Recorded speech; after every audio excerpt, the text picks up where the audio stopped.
You take a seed, you plant it, you grow it, you dry it, you roll it, you smoke it, and it goes down smooth. Hey! Spanning the continent to bring you the truth about cannabis and marijuana law reform. I smoke pot and I like it a lot. The Russ Belville Show, the voice of the marijuana nation. Now, here's your host, Radical Russ Belville. Good day, tokers and tokettes and non-toking lovers of liberty. It's time for the Russ Belville Show. It's Friday, July 11th, 2014, and it's got to be 420 somewhere in the world. We're so glad you could join us here today. Winding up this weekend, our last weekend in town. We got a couple weekends coming up where we'll be out of town. Next weekend, I'm headed to Meet the Experts 3 with Bobby Platshorn and all those experts in Fort Lauderdale, Florida. Mike Booten will be out there, Neil Franklin from LEAP, among others. And then the following weekend, it is confirmed I will be at the High Times Cannabis Cup in Clio, Michigan, just outside of Flint at the Michigan Auto Speedway. And it's my first time as an activist in the state of Michigan. So I'm really looking forward to meeting a lot of the Michigan-based activists. I've had online relationships with a lot of these people and met a few of them at conferences. It'll be nice to actually go to Michigan and be able to meet them on their home turf. I'll be presenting there as well as boothing, and I will need some volunteers. So Michiganders, Youpers, all of you, if you would like to be a volunteer for the 420 Russ Belville Show booth at the Michigan Cannabis Cup, you get a 2-day all-access vendor pass for doing so. So get in touch with me. You can reach me through the contact form at 420radio.org, or you can email me directly, russ@radicalruss.com. Now, on today's show, got all sorts of interesting stuff for you, but one of the things we don't have right here at the top of the hour is Priscilla Seiben, who is now covering the 710 Cup in Denver. So we're expecting her to call in a little bit later in the show and give us a live report. She's also getting a lot of video and audio recordings from the event. We'll be presenting those to you on next week's episodes of the Russ Belville Show. Also, don't forget tonight, we've got the Herb Thrasher Flower Hour. Herb Thrasher will be calling in hour 2, giving us some great rock and roll music for our 420 break. But also at 8 p.m. Pacific time, he'll be here for the live edition of the Herb Thrasher Flower Hour, where he will be here to crow about his prediction capabilities. It was 2 or 3 months ago on Thrasher Sports when Herb Thrasher predicted LeBron James would be headed back to Cleveland and become a Cleveland Cavalier again. Nobody believed him at the time. Turned out he was absolutely right. So we'll talk to him about that tonight and during our 420 break. Also on the show today, we're going to the archives to play a couple of great pieces of video that we've accumulated over the years. From 2011, I've got a speech from Rick Steves, the PBS travel writer, talking about the European look at marijuana, how they treat drugs, how they're smart on crime rather than tough on crime. It's a great perspective from a well-respected travel writer and one of the men behind I-502 in Washington State that we're all celebrating this week since they began their legal sales. Rick wasn't able to enjoy the legal sales in Washington State. He's in Europe doing his work, but I'm sure he'll be back to Washington soon enough and be able to see a legal pot shop. Also, we've got my interview from last year with Sir Richard Branson from Virgin Galactic and Virgin Airways and Virgin Records and all the Virgin Empire. Going to bring that back from the archives for you as we're looking forward to going to Michigan thanks to the sponsorship of Minnesota Normal. It was Minnesota Normal that got me the interview with Sir Richard Branson, so I thought that would work out. And then at the end of the show, we'll have time for a Radical Rant. We're going to look at that piece in The Nation that proves why marijuana is still illegal and shows how Project Sam is benefiting from the pushers of big pharma opioids. All that coming up on the Russ Belville Show. Stay tuned. We'll be right back.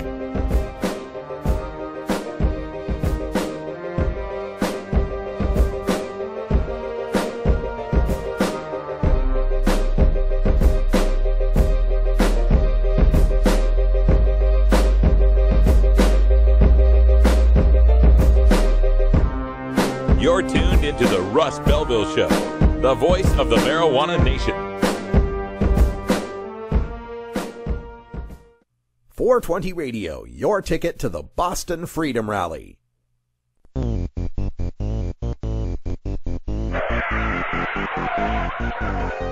What's to keep somebody from getting all potted up on weed and then getting behind the wheel?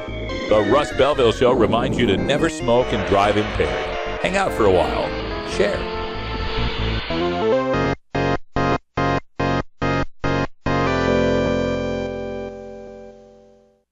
Herb Thrasher Flower Hour, every Friday at 5 and 8 Pacific on.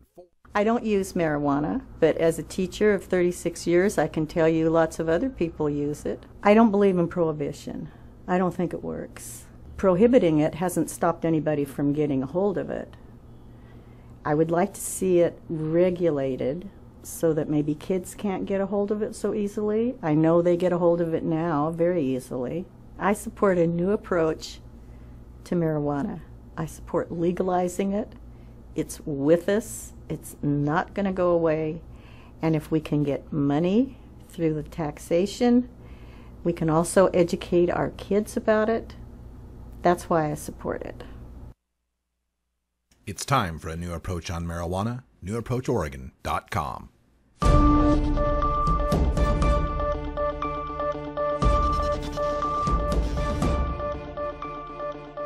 It's time for the 420 Radio News, covering the latest headlines in consumer cannabis, medical marijuana, and industrial hemp.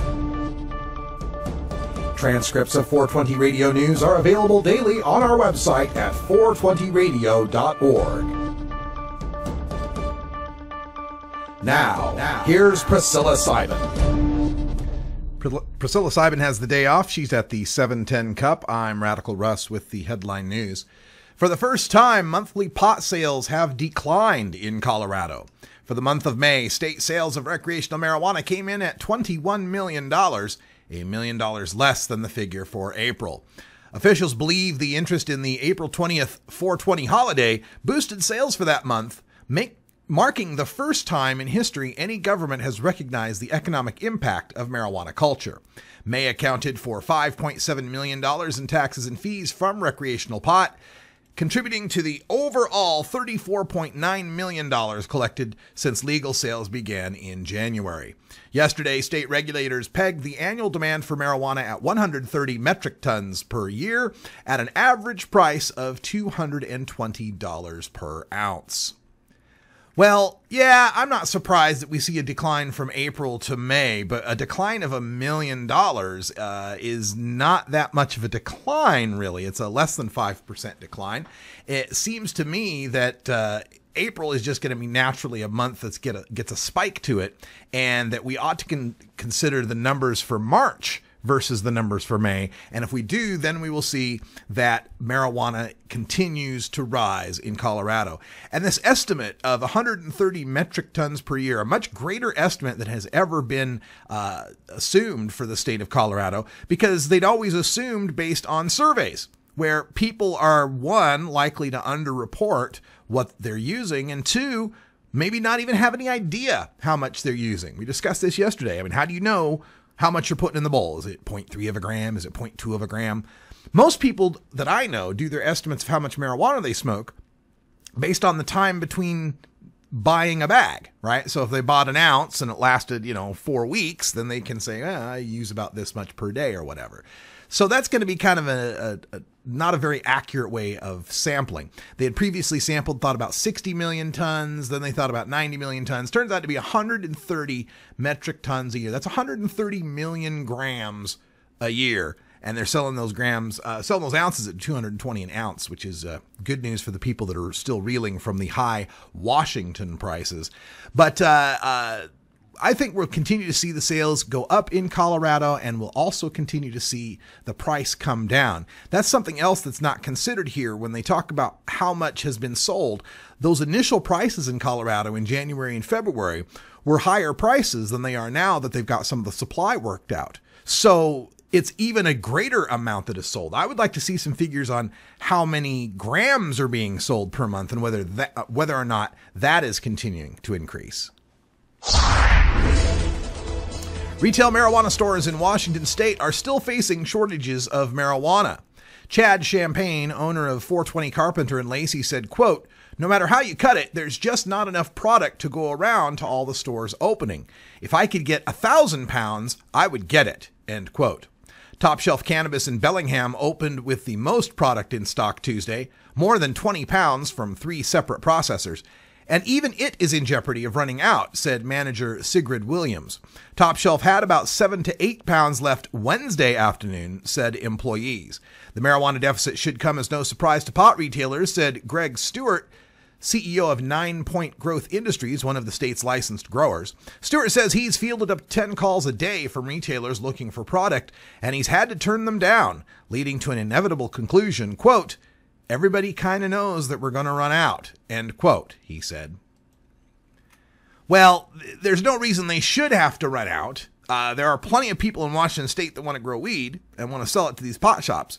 This is a bureaucratic problem with the Washington State Liquor Control Board not getting enough of these growers licensed quickly enough and not having enough staff to do it.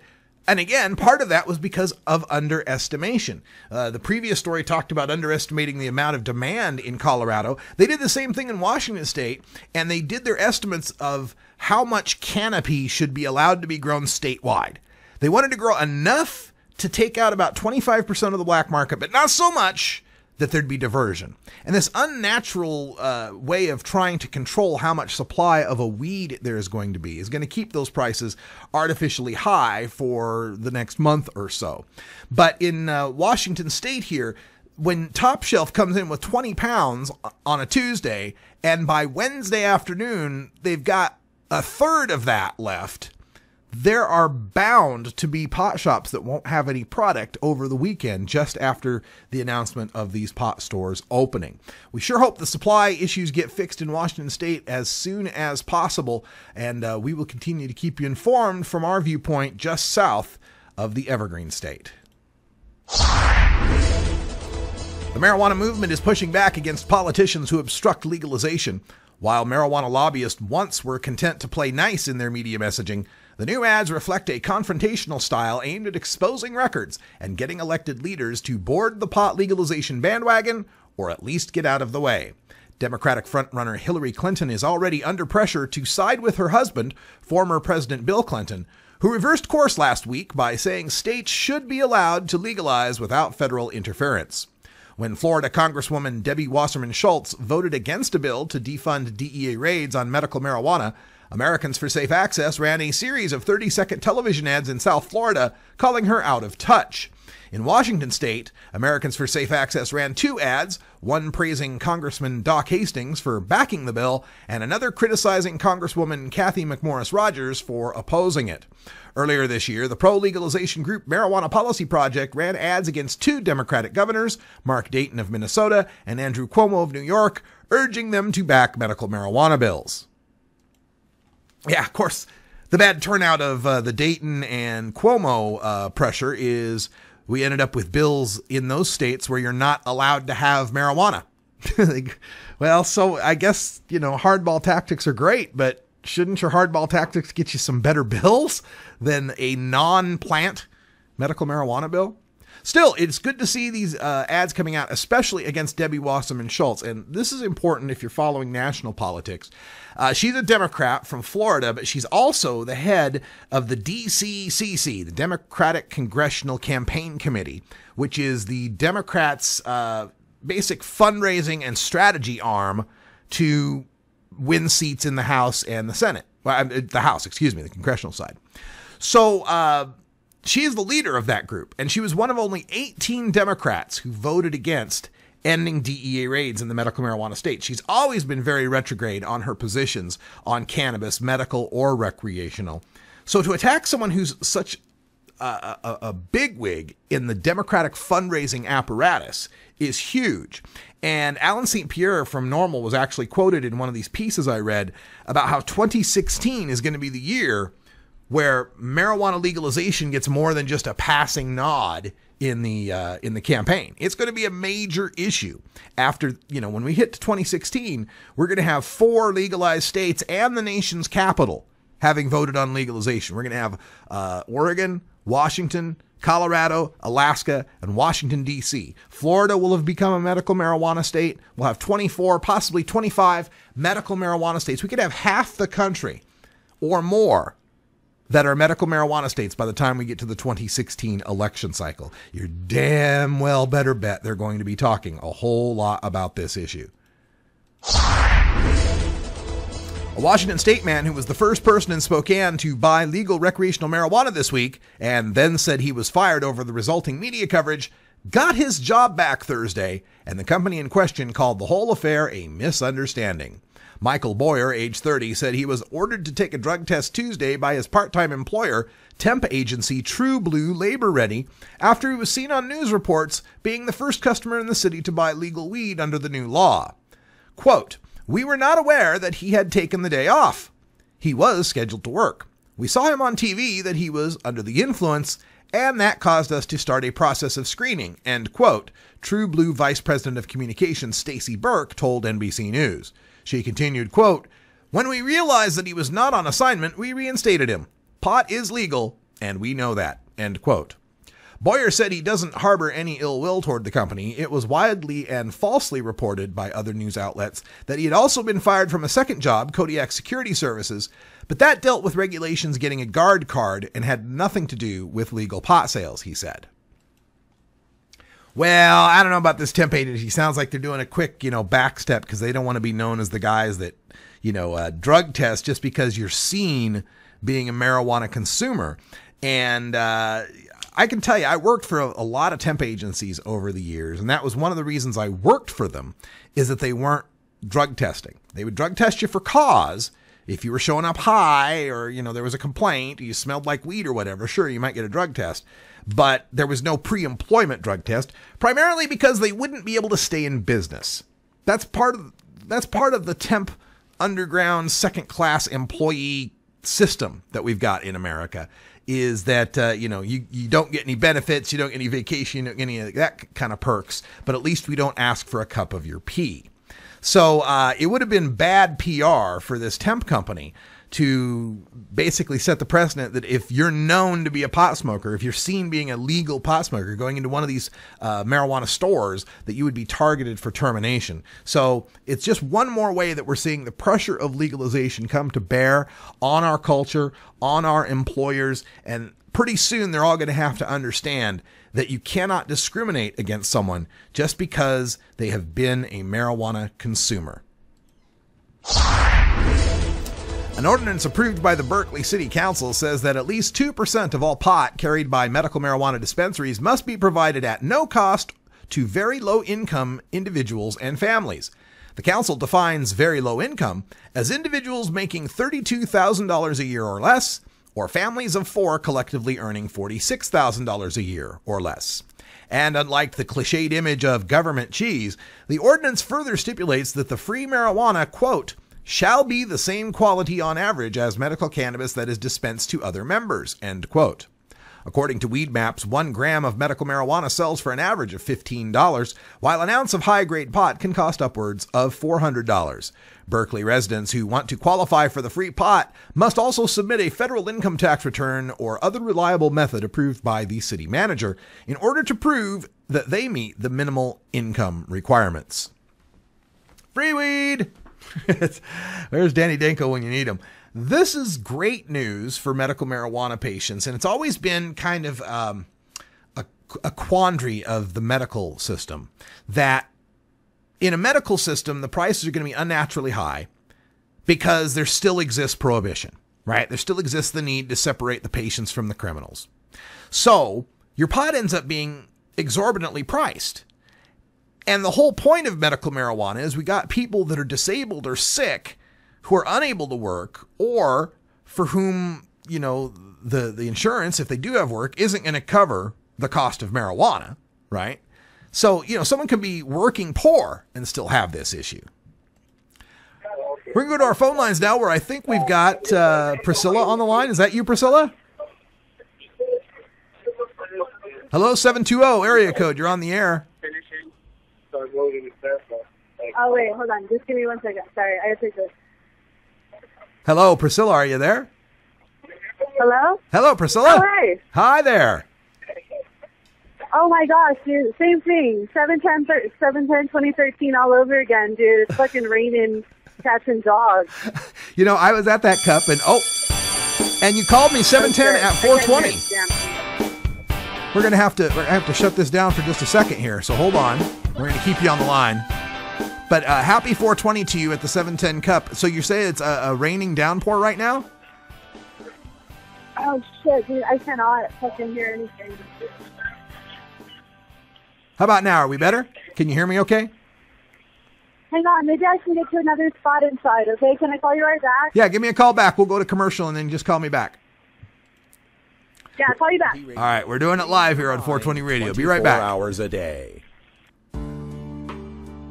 The International Cannabis Business Conference takes place September 13th and 14th at the Portland Ballroom in the Oregon Convention Center in Portland, Oregon. Featured speakers include Oregon Senator Floyd Przansky, U.S. Congressman Earl Blumenauer, Daily Dish blogger Andrew Sullivan, author Doug Fine, and Harborside CEO Steve D'Angelo. To learn more, visit our website at internationalcbc.com. Georgia. Hi, this is Willie Nelson. Alcohol prohibition didn't work in the 1920s, and marijuana prohibition isn't working today. It's time we stopped arresting responsible marijuana smokers. It's the fair thing to do. For more information, contact NORML, the National Organization for the Reform of Marijuana Laws. Call toll-free 888-67-NORML or visit their website at norml.org.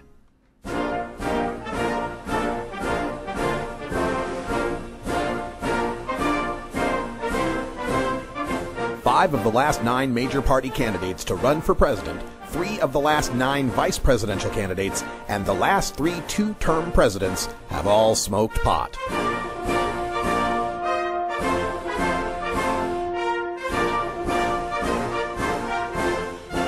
Marijuana, the gateway drug to the White House.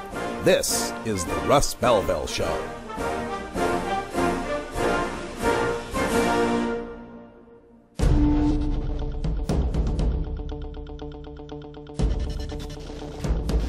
Welcome back, everybody. 22 after the hour. Time for us to go behind the headlines on the meaningless waste of Oregon dispensary busts.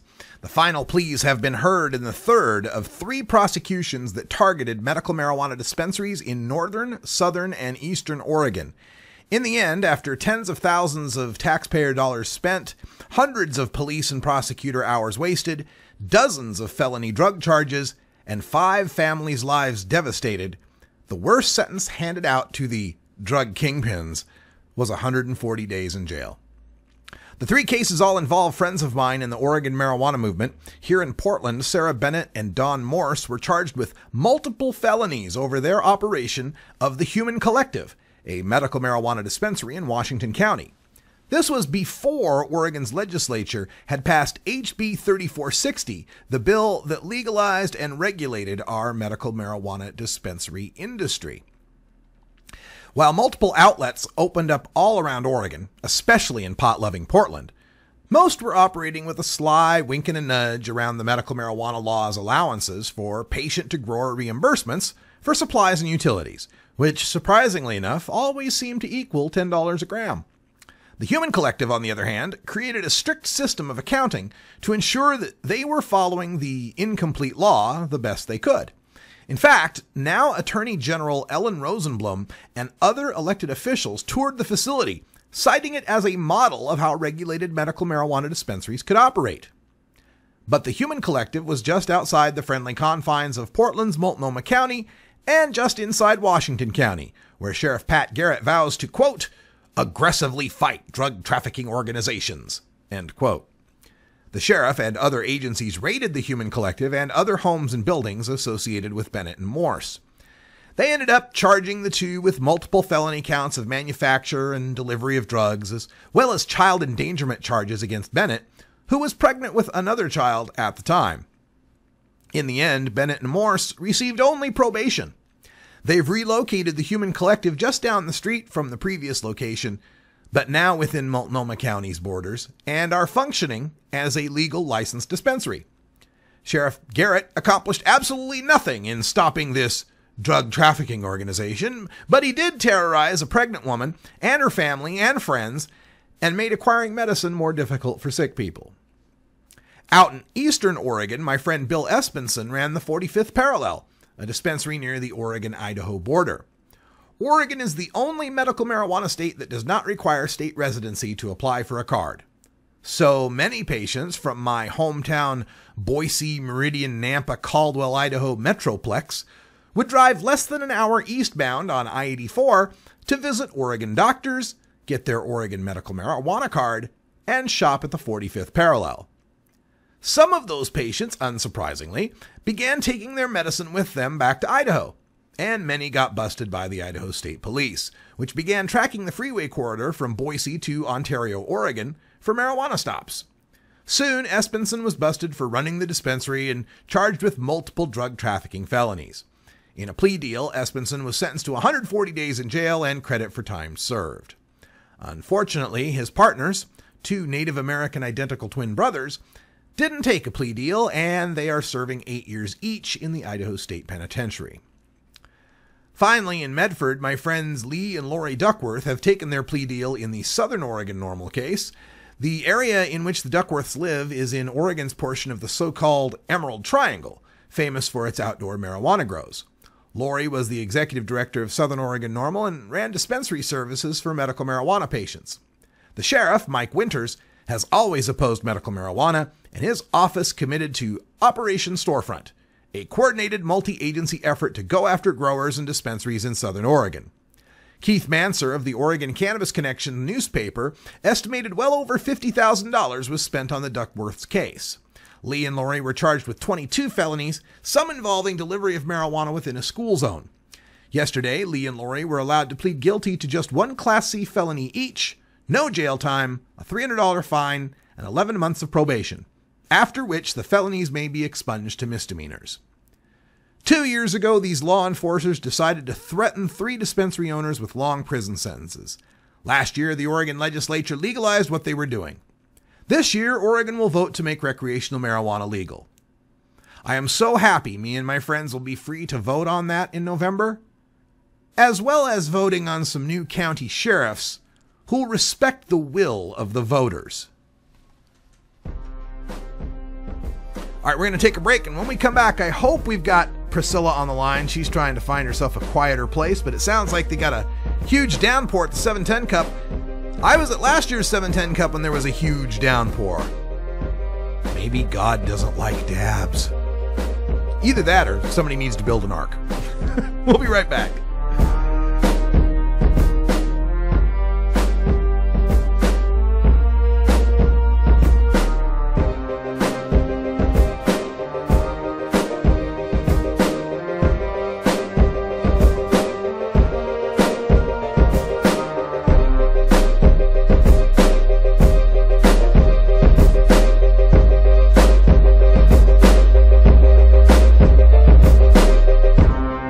You're tuned into the Russ Belville Show, the voice of the marijuana nation. 420 Radio, your ticket to Seattle Hemp Fest. The Marijuana Business Association, or MJBA, are proud sponsors of the Russ Belville Show. It is the mission of the MJBA to establish integrity and legitimacy, create common market standards, provide market intelligence, and develop best ethical business practices for participants in the emerging legal marijuana industry, including commercial hemp, medical marijuana, and recreational marijuana for adults. Learn more about the Marijuana Business Association and visit mjba.net to join today. That's mjba.net. The law offices of Omar Figueroa would like to remind you to stand up for your rights. If you are detained or arrested, treat law enforcement with respect and stand up for your rights by repeating, "I respectfully invoke all of my legal and constitutional rights. I do not consent to any search and seizure. I want to remain silent, and I want to speak with my attorney." Please contact the law offices of Omar Figueroa at 415-489-0420 or 707-829-0215 or on the web at omarfigueroa.com. A cannabis broadcast with John K. and Scott W. from Prince Albert, Saskatchewan, Canada. Replaying Fridays at 10 Pacific on 420radio.org. Growing plants indoors can be a rewarding hobby, but electricity bills can go through the roof. Then you have to cool down all those big hot lights. It can drive a grower insane. With Lush LED lighting, you can solve many of these issues and double your rewards. Matt and his scientists have developed the perfect light for flowering plants with far less cost and heat. And the results? Very effective. Check out LushLEDlighting.com right now and tell them Radical Russ sent you. All right, folks, let's go back to the phone lines. Priscilla, do we got you? Yeah, I'm here now. All right, tell us what's happening. You're live at the 710 Cup, and what's the latest? Yeah, I'm coming to you from Denver, Colorado, down here close to downtown. I'm sitting in the Open Lounge. Open's hitting me up here. They're setting us up. They're keeping us dry when the rain, the monsoon came and revisited us. So, hey, can y'all see what's up on your radio? What up? Great. So, yeah, it's all good. Yeah, we had I met some judges at the break room earlier. And I found out, yeah, they had about 51 strains to try for the 710 Cup. Yeah, what is it with the downpours there? I was at the 710 Cup last year, and we just it was massive. I mean, I got soaked. Yeah, it's the way Colorado stays green. You have to have that afternoon shower, and it keeps everything nice and green here. Comes through the mountains almost every day. It's nice, though. Yeah. How many people do you estimate are in attendance? In attendance here today, I would say in a couple of thousands here. Wow. So it's a pretty good turnout. Definitely getting big. And this is one. Is this one of your first events in this regard? Yeah, this is one of my first concentrate cups. I did go to the cannabis cup this past year, which was amazing. So it's kind of like the cannabis cup toned down a little bit, and I think it's just the same kind of feel for a lot of the like-minded people to come together. It's really, really, really nice, really chill. Except for the storm, get everybody frazzled for a little bit. Yeah. But it calmed down. Right on. When I do these gigs, I always find there's some new product or some new thing that I see that is like cooler than anything else I saw that weekend. You seen anything really cool this weekend? Yeah, actually, I've seen some really cool stuff with dabbing and how, you got to keep your nail really hot so they have, the nail heater and it stays ready at all times, which is pretty interesting. And then they have some that you heat from the bottom and you push down into a piece, and it's really interesting. It's nice to see the same kind of glass art and the same kind of glass steel where you have like pipes for flour. It's a toned down thing for dabs because concentrate's a little bit smaller, but that whole heater is really cool. So people are still really about their glass, even though we've got these new vaporizer pens and stuff coming out. Is there much use for those? Oh, I use mine all the time. I'm sitting in open vaping, talking to you right now. I mean, it's so convenient, these vaporizer pens. So I think what's the balance? You think it's like half dabbers, half vape pens, or like is there more of one or the other? I think this turnout today, what I've seen so far, this is my first night tonight. It's mostly dabbers I can see. Yeah. And and we got the convenience of the open. Right on. And what else is happening? Is there any musical events or any presentations that are happening? Yeah, there's an event tonight at, I think it's Quixote's, closer to downtown. It's going to be Rostosaurus and I have the lineup somewhere. Rostosaurus, though, who I'm pretty excited to see. Very, very cool. All right. Well, I'm glad you're there having a good time. And anything else you want to tell us before I let you go? No, yeah, I'm getting some good footage from a lot of the people here. There's a lot of, I'm just happy to see a lot of people get together from all over the country, and it's good to have everybody, hanging out and enjoying this weekend. All right. Well, you try to stay dry and high, and we'll talk to you on Monday. I will do both, and then talk to you soon. All right. That's Priscilla Seiben, our correspondent from Colorado, enjoying the 710 Cup, breaking in for some live coverage of the event going on down there. We'll bring you video from Priscilla next week on the Russ Belville Show. Now we're going to turn to our regularly scheduled feature.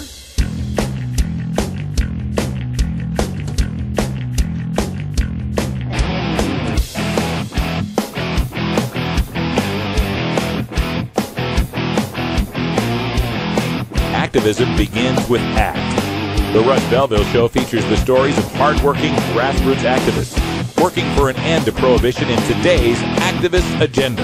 We bring you Rick Steves, recorded from Seattle Hemp Fest in 2011. Enjoy. Yes, HempFest.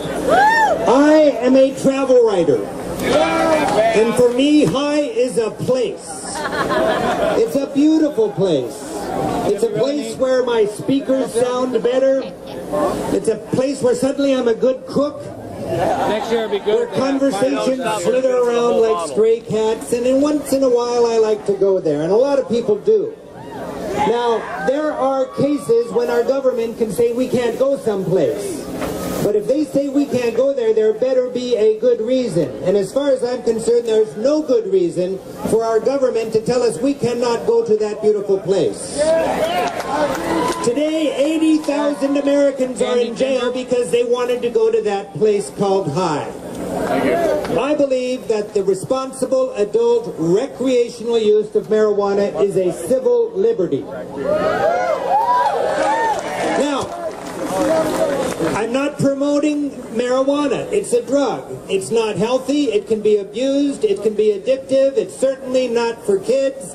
And if you're caught driving intoxicated by anything, as far as I'm concerned, they should throw the book at you. But that doesn't deny the basic principle that enjoying marijuana is a civil liberty. Now, our government is waging a war, a long, losing, expensive, demoralizing war against marijuana based on fears and lies. It's demoralizing our police force. It's eroding and corroding necessary credibility among parents and teachers to teach their children how to get through the threats of hard drug abuse in their young years. It's wasting billions of dollars, and it's messing up literally hundreds of thousands of lives. 800,000 Americans were arrested last year for marijuana. They're not rich white guys. They're poor people and people of color and people who cannot go through life with that burden. This is a scourge on our society, and it's time that we have a new approach. Now, I inject a European perspective to this, and in Europe, a joint is about as exciting as a can of beer. Europe has its drug abuse problems, we have our drug abuse problems, but in Europe, they measure the effectiveness of their drug policies not by how many people do you lock up, but by a concept called harm reduction. How do you minimize harm that this drug causes to a society? And they found that if you take the crime out of the equation, take the violence, take the money out of the equation, then it becomes a health concern and an education challenge. My friends in Europe constantly remind me that a society has to make a choice.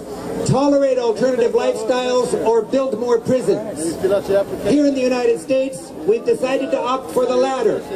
And my friends in Europe always follow up that comment by reminding me that we here in the United States lock up more people than anybody else in the world. We lock up 8 times as many people per capita as the Europeans do. Either we are inherently more criminal or there's something messed up about our laws. Now, our drug policy is based on fear and misinformation. For how long has our government been spending money on reefer madness propaganda? Consequently, there's a whole bunch of people that are really afraid. There's a lot of people that think there's a whole reservoir of people that just wish they could ruin their lives if only it was legal. Well, in Europe, they've learned that there is not that reservoir of people that would use marijuana if only it was legal. In Portugal, they decriminalized the consumption of all drugs 10 years ago. They just did a review of that policy, and you know, they like it. Use does not go up, the crime is out, it becomes a little more boring, and life goes on. There's a lot of Americans that are also afraid of this gateway drug notion. One toke of marijuana and you're on the way to heroin addiction. Well, Europe has learned it's not the case. In the Netherlands, it's been 25 years since they arrested somebody for smoking marijuana, and what they've found is that there's not an increase in hard drug use. Their drug-taking population is staying the same in numbers, and it's getting older in demographics. Because people who want to experiment with drugs, which is something that kids do, they do it in their 20s, and then they get over it, and they get back on with other kind of things that are exciting to them. And it's just a way of life in Europe. And the only thing gateway about marijuana is its illegality, because when it's illegal, people have to buy it from criminals in the street who have a vested interest in getting you hooked on something that's more addictive and more profitable. We need to take a hard look at our drug laws, and it's so exciting to have a celebration like this. HempFest is a great celebration of cannabis culture, but I'll tell you, if we want to legalize this, we got to mobilize. We got to get serious. We got to stop preaching to the choir and take it out to the suburbs where people are afraid of this stuff. We have hard-working advocacy groups. I'm a board member of NORML. I've been that for 10 years. These groups are fighting a dogged and difficult campaign on each of our behalves. They're not charities, they're services, and they're doing our work for us. And you know, there's some initiatives going on. I am so proud to be a co-sponsor of initiative I-502. Now, I know that this discourages and disappoints a lot of idealists that want marijuana to be completely free and legal, but that's not going to pass in the voting booth. That would pass here, but it's not going to pass out there. We need something pragmatic as a first step. Please learn about this. This is a smart law. This is a law that has elected officials behind it. This is a law that's not scary. It deals head-on with the reasons Prop 19 failed. And if we can stay together, we can pass this thing. I-502 has a booth 100 yards right over there. You'll see it. I'm over there later on today. We'd love to get volunteers to get out there and get signatures. We got to get 240,000 signatures to get this thing on the ballot. And trust me, once it's on the ballot, it will pass. Most people out there want to know about driving problems, and they want to know about how you're going to retail and all these boring facts. This is our first step towards legalizing marijuana. It's going to happen in Washington, and then you can tell your grandchildren you helped change those laws. That's exciting. Now, we're at a crossroads in our society. Think about the 1930s when courageous people were stepping up about the laws against alcohol and saying, you know, this law is causing more problems than it's helping. And Mayor LaGuardia said back in the 30s, if you got a law in the book that you don't intend to enforce consistently across the board, the very existence of that law erodes respect for law enforcement in general. Today we've got a law in the books that is eroding respect for law enforcement. They got no intention of enforcing it. If they locked us all up, tomorrow would be one less interesting, less creative place to call home, wouldn't it? I want you to know that I'm a hard-working, kid-raising, church-going, tax-paying citizen of the United States, and if I work all day and want to go home and smoke a joint, that's my civil liberty. If you agree with that, get with us, make a difference. We've got a window with I-502, all right? And then we can get beyond hard on drugs and soft on drugs, and as a society, we can be smart on drugs, all right? Thank you very much. Happy travels, even if you're just staying home. All right. All right, Rick Steves, travel host, an activist extraordinaire, and a proud sponsor of Seattle Hemp Fest.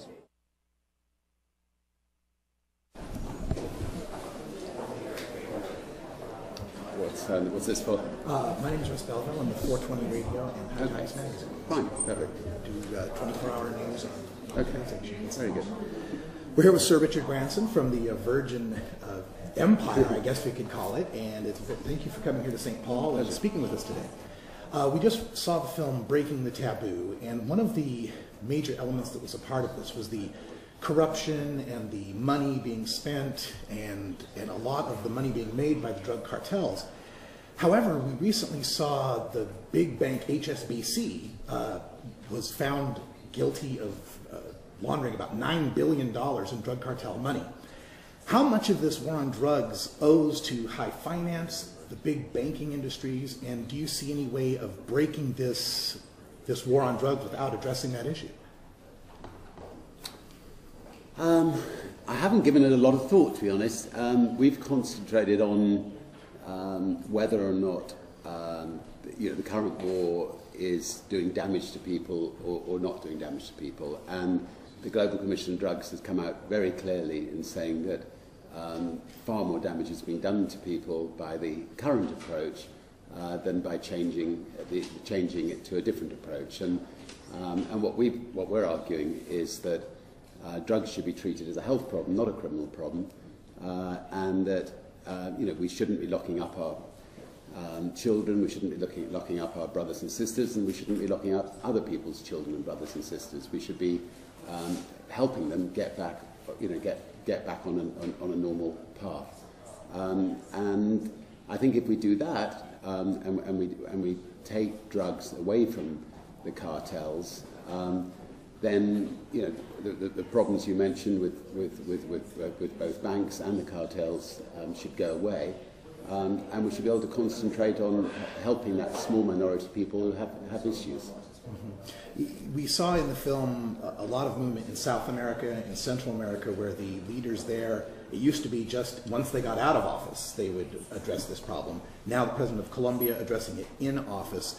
What do you see, is that pressure from the Organization of American States having an effect on Washington, D.C., and to some extent Ottawa as well? Are they beginning to realize that this is a hemispheric problem that needs to be addressed? I hope so. I mean, I think the fact that President Obama has not sent in the federal authorities to close down, Washington State, having voted the legalization of marijuana, indicates that that he would like to see some experiments, and he'd like to see the public's reaction to that. And so my feeling is that it could well spill over from South America to North America and to the rest of the world. We'd like to see that. And we saw President Clinton in the movie referring to his brother Roger having a cocaine addiction problem, and many people that I interview that are involved in trying to end the war on drugs, there's a personal aspect to it. Is there a personal aspect to this for you that was the aha moment that made you want to get involved with this? I mean, I'm sure you've got a lot on your plate. What made you want to get involved with this? Well, I've having run a record company for many years, I've seen, I've lost artists. Somebody was talking about the Sex Pistols earlier. Sid Vicious was a heroin addict. We've nearly lost other artists. Boy George from Culture Club, we very nearly lost. And I've obviously tried to help people who've got problems, and the police is intervening with us helping to get them. And Boy George was arrested in my home when he was actually, when we had him there under treatment. Set him back, by 4 or 5 years, and finally got himself clean. So, yes, I think that those of us who've had personal experience in situations like this are better able to, I think, to understand the problem than those who haven't.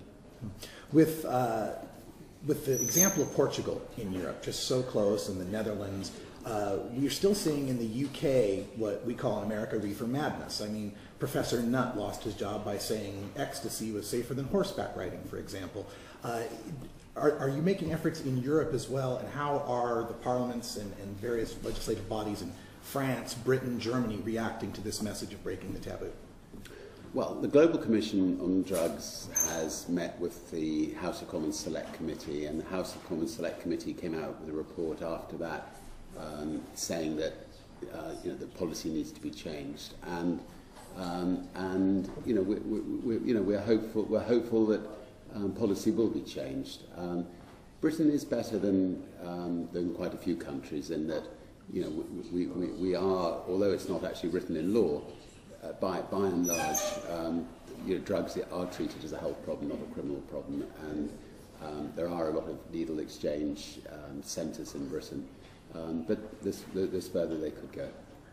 While the United States has driven a lot of this drug war, much of it's tied in with international treaties and the UN level, do you feel that the other community of nations, the European community, the South American community, can make this change without the United States getting involved, or is the United States going to have to be a part of this? Look, ideally, as many countries as possible should be a part of it, and I think that in some ways the United States is actually moving quite quickly with things like the medical marijuana centres, cropping up throughout America, and so I think by de facto United States in some areas is actually moving quicker than some other countries, and therefore it would be very hypocritical of them to continue, I think, with the current stance. Thank you. And one final question. If a person wanted to get a job with one of the Virgin companies, is there a drug test involved? I suspect for our pilots, or our astronauts, but yes. I doubt for any other position in Virgin. Well, good luck with the Global Commission. Thank you for sitting down with us, and I hope Virgin Galactic takes off soon, because I want to go. Well, it will be, and I look forward to getting you up there. Oh, thank you so much. Thanks very much. Cheers. And would it be all right if... Now, Sir Richard Branson in Minneapolis, Minnesota. It's my extreme pleasure to be able to do that interview. And before that, Rick Steves with his speech, High is a Place, from Seattle Hempfest 2011, as we were campaigning for I-502 and trying to get people to see the importance of changing marijuana laws. We're going to take a break. And when we come back, we got a radical rant. Why is pot still illegal? Follow the money. We'll follow the money when we come back.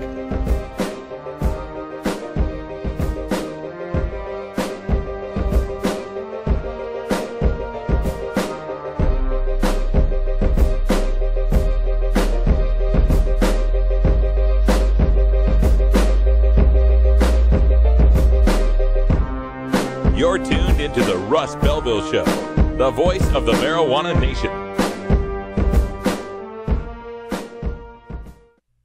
420 Radio, your ticket to the High Times Cannabis Cups. You know Herb Thrasher from the Herb Thrasher Flower Hour. Now get ready for Herb Age Designs for the proud cannabis consumer. Herb Age Designs, lifestyle gear for the 420 friendly. Herb Age Designs, we've got Frisbee golf discs and durable hemp gear. Herb Age Designs, we've got shot glasses, drinking glasses, coffee mugs, and beer cozies. Check us out on Facebook and online at herbagedesigns.com. And follow Herb Age and Herb Thrasher on Twitter.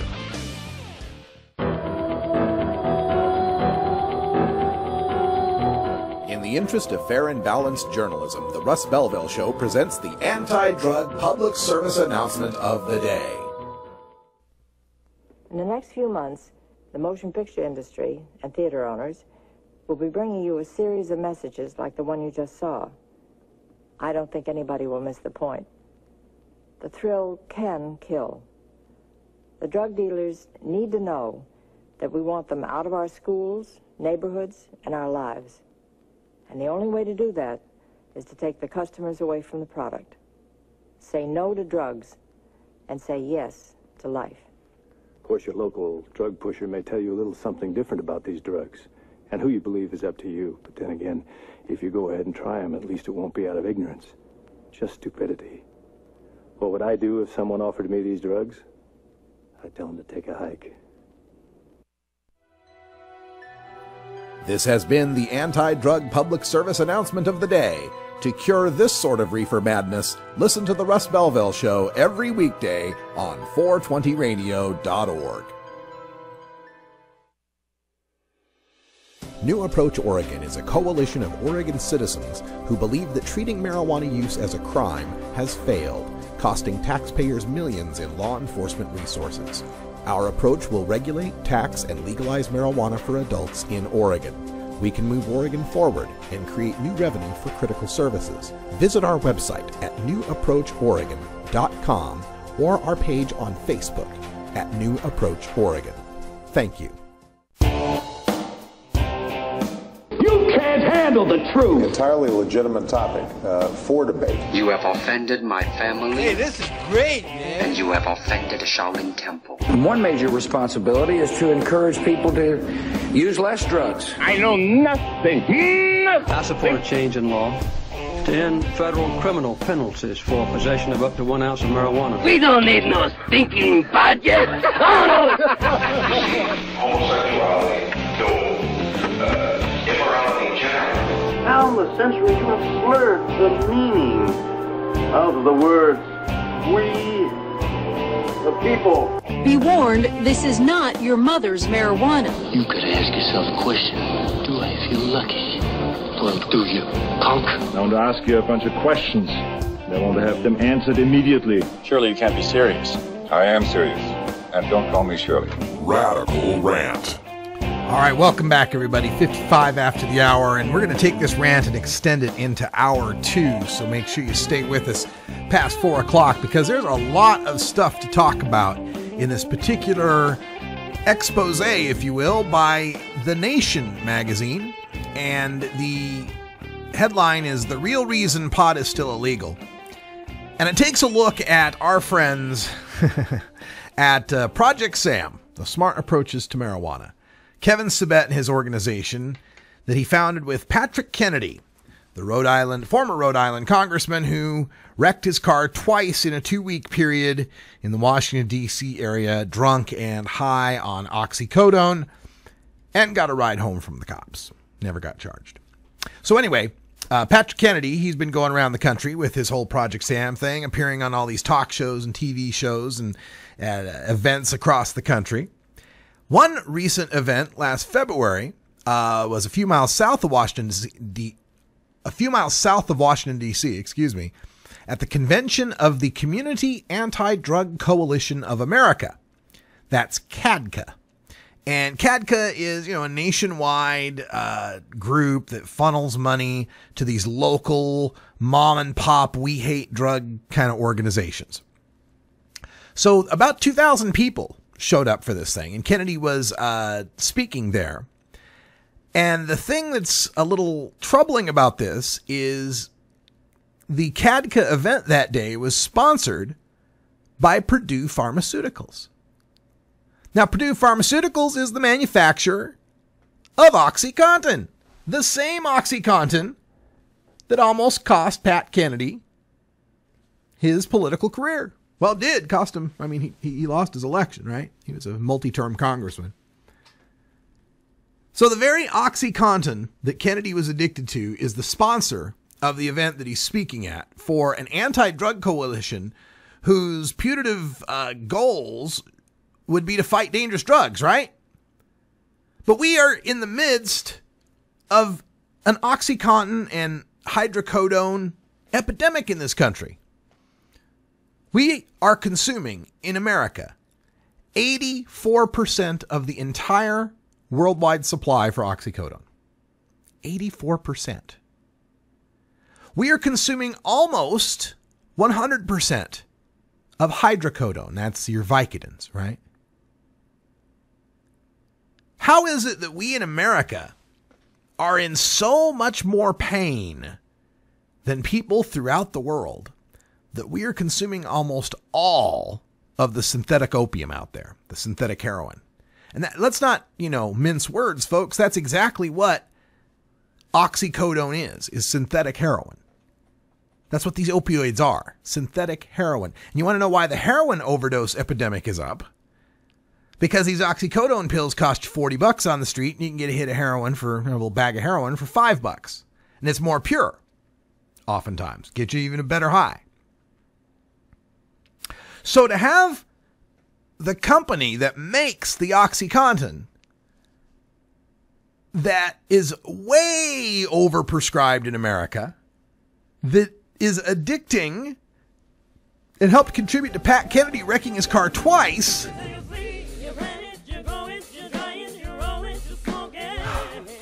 it gets worse, folks. The stunning hypocrisy and graft and naked bribery that's going on between these anti-drug groups that fight marijuana, that fight medical marijuana, and the pharmaceutical manufacturers that are medical marijuana's primary competition is stunning.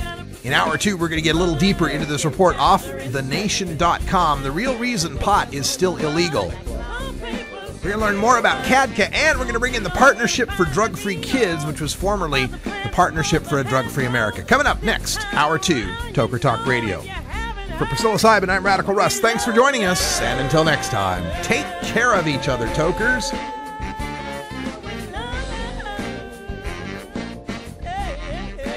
This is the Russ Belville Show. The Russ Belville Show is blogging and podcasting daily at radicalruss.com.